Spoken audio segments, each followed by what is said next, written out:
Assalamu alaikum and good morning, students. In previous lecture, we have learned about ancient civilizations, and we have discussed about three civilizations: Mesopotamia, ancient Egypt, and Indus Valley civilization. Today, we are going to learn about Indus Valley civilization's people's lifestyle. वो कैसे रहते थे, उनकी cities कैसे थे, उन्होंने सारी चीज़ें manage कैसे की थी, उनकी governance के बारे में we will learn about each and everything. First of all, we will see what was Indus Valley civilization. Indus Valley civilization थी क्या basically? तो ये इंडस रिवर के अराउंड जितनी भी पॉपुलेशन थी, जितना भी एरिया था, वहाँ पे जितने भी लोग आके रहे, उसको हम कंसिडर करते हैं इंडस वैली सिविलाइजेशन. अब इसमें बहुत सारे एरियाज़ और बहुत सारे सिटीज़ आते हैं, और इसके मेजर सिटीज़ में हड़प्पा, मोहनजोदड़ो और बहुत सारे छोटे छोटे टाउन्स और सोसाइटीज़ थी. और दुनिया की ओल्डेस्ट सिविलाइजेशन में से इंडस वैली सिविलाइजेशन एक है. और ये इंडस, जैसे मैंने आपको पहले बताया कि ये इंडस रिवर के पास थी. और इसकी सिटीज़ की अगर बात करें तो वो वेल प्लान्ड थे. हम अब बात करते हैं पुराने ज़माने की, तो हमारे ध्यान में आता है कि कच्चे घर होंगे और हर तरफ गंदगी होगी, लेकिन इंडस वैली सिविलाइजेशन की सिटीज़ में ऐसा नहीं था. उन्होंने अपने सिटीज़ को बहुत अच्छे से ऑर्गेनाइज़ किया हुआ था, प्लान किया हुआ था. घर जो हैं वो ब्रिक्स के बने हुए थे, और उसके बाद ड्रेनेज सिस्टम भी बहुत अच्छा था. Amazing city planning. अभी जैसे हमने बात की कि उनके घर कैसे थे, और उसके बाद उनके रोड्स की बात करें, ड्रेनेज सिस्टम की बात करें, तो उनके जो रोड्स हैं वो भी स्ट्रेट थे. इवन दो वो मड के बने हुए थे, लेकिन वो बहुत साफ़ थे. एंड द सेकेंड थिंग, हमने डिस्कस किया ड्रेनेज सिस्टम को. तो अभी रिसेंटली हम देखें तो हमारे गांव जो हैं, उनकी जो गलियां हैं, वहाँ पे ड्रेनेज सिस्टम का एज सच कोई सिस्टम नहीं है. लेकिन इंडस वैली के सिटीज़ क्या थे, वो वेल प्लान थे, और उन्होंने ड्रेनेज सिस्टम के लिए एक प्रॉपर प्लानिंग की हुई थी ताकि उनके जो सिटीज़ हैं वो गंदे ना लगे. The next point is clean and smart cities. If we compare our today's village to the Indus valley civilization cities, तो हम देखेंगे कि जो हमारे आज की सिटीज़ हैं वो as compare to that cities बहुत गंदे हैं. इंडस वैली सिविलाइजेशन की सिटीज़ में प्रॉपर वाटर सप्लाई सिस्टम था. उन्होंने गार्बेज को कलेक्ट करने के लिए भी प्रॉपर सिस्टम बनाया हुआ था. And the second thing is, वहाँ पे लार्ज बिल्डिंग्स थी जो पब्लिक यूज़ के लिए थी. As we have discussed that the major cities of Indus valley civilisation are Harappa, Mohenjodaro and Ganeriwala. These are all located in Pakistan and India.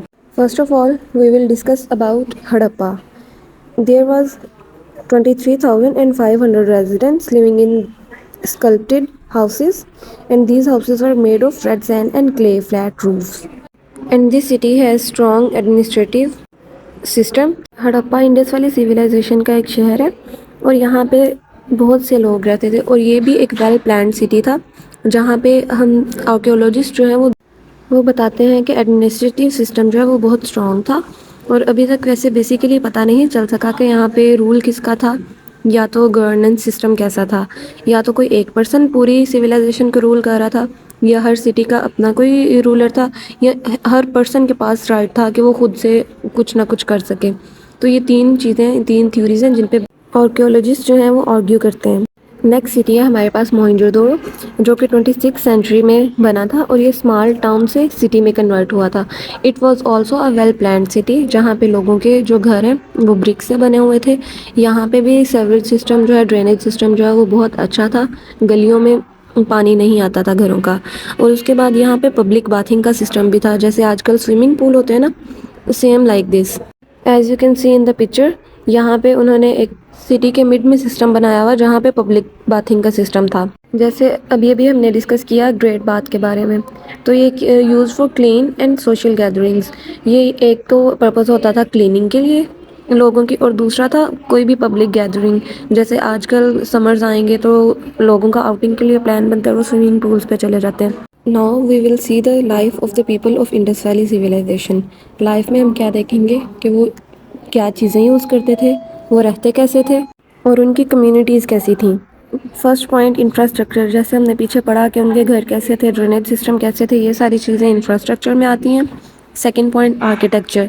Architecture में हमने देखना है कि उनके घर बने कैसे हुए थे. तो हमें पता है कि सिंपल जो है ब्रिक्स उनसे बने हुए थे और वेल प्लान्ड थे. एंड द सेकेंड थिंग, इनके सिटीज़ के अराउंड बड़ी बड़ी ब्रिक्स की वॉल्स बनी हुई थी, जो इनको एक तो मिलिट्री अटैक से बचाती थी, और दूसरा जो नेचुरल डिज़ास्टर्स होते हैं उनसे बचाती थी. Our next point is mystery of governance, कि उनकी गवर्नमेंट कैसी थी या उनकी गवर्नेंस कैसी थी।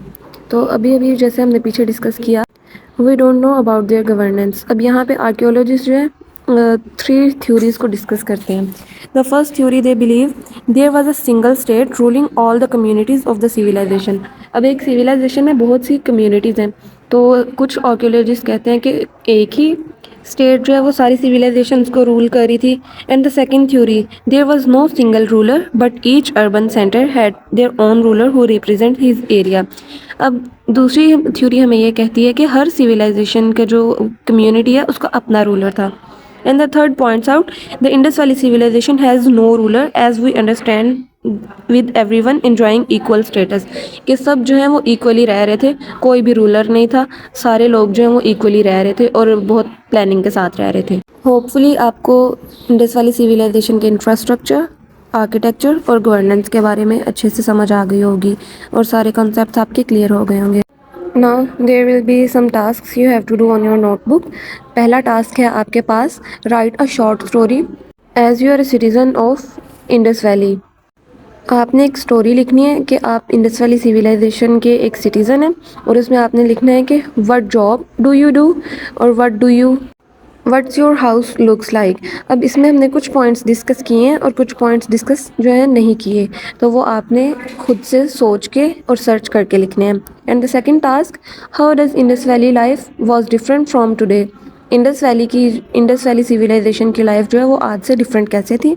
And the third task you have to do, what is an artefact, draw and tell the use of an artefact. Artefact क्या होते हैं, about the life of Indus valley civilisations people. उसमें हम ये डिस्कस किया था कि वो क्या क्या चीज़ें यूज़ करते हैं। तो उनके जो बर्तन होते हैं या मिट्टी से बनी हुई जितनी भी चीज़ें होती हैं, हम ऑब्जेक्ट्स जितने भी पास्ट में वो यूज़ करते थे, उनको हम कहते हैं artefact. And the next, there are 2 activities you have to do, do smart pick on page number 42 and do creative challenge on page number 44. Now open your books, page number 42. We will do smart pick. I'll read the statements and you have to guess the answers. Hopefully you have opened your books.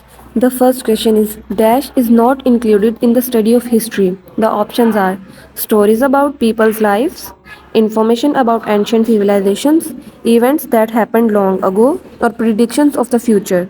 Think about the correct answer. Hurry up. Okay, hopefully you have marked the answer. The correct option is predictions of the future. The next question is, the dash ancient civilization is known for building the pyramids. Pyramids किस civilization ने build किए? Egyptian, Mesopotamian, Greeks और Romans. इन चारों में से correct option सोचें जल्दी से. Hopefully you have marked the correct option. The correct option is Egyptian. Egyptian civilisation ancient Egypt में पिरामिड्स बिल्ड हुए थे। The next question is, dash was not found in Indus valley cities. Temples and palaces, brick platforms, public baths and granaries, well plan drainage system. The correct option is temples and palaces. Question number 4 is, dash is a possible reason for the decline of Indus Valley civilization. Indus Valley civilization के decline की possible reasons क्या थी? Invasion by Romans, environmental changes and flooding, lack of trade routes, or sudden droughts. Think the correct option. Hurry up. The correct option is environmental changes and flooding. The question number 5 is, the main materials used by Indus Valley people for their crafts were iron and steel, gold and silver only, copper, bronze and lead, bamboo or wood. The correct option is copper, bronze and lead. अभी हमने बात की थी ना artefact की, तो artefact जितने भी ऑब्जेक्ट्स मेड ऑफ मेटल और क्ले होते हैं उनको बोलते हैं। तो कॉपर, ब्रॉन्ज एंड लेड जो है ये भी यूज़ होते हैं आर्टिफैक्ट्स में। Hopefully you have enjoyed the lecture and thank you so much. Allah Hafiz.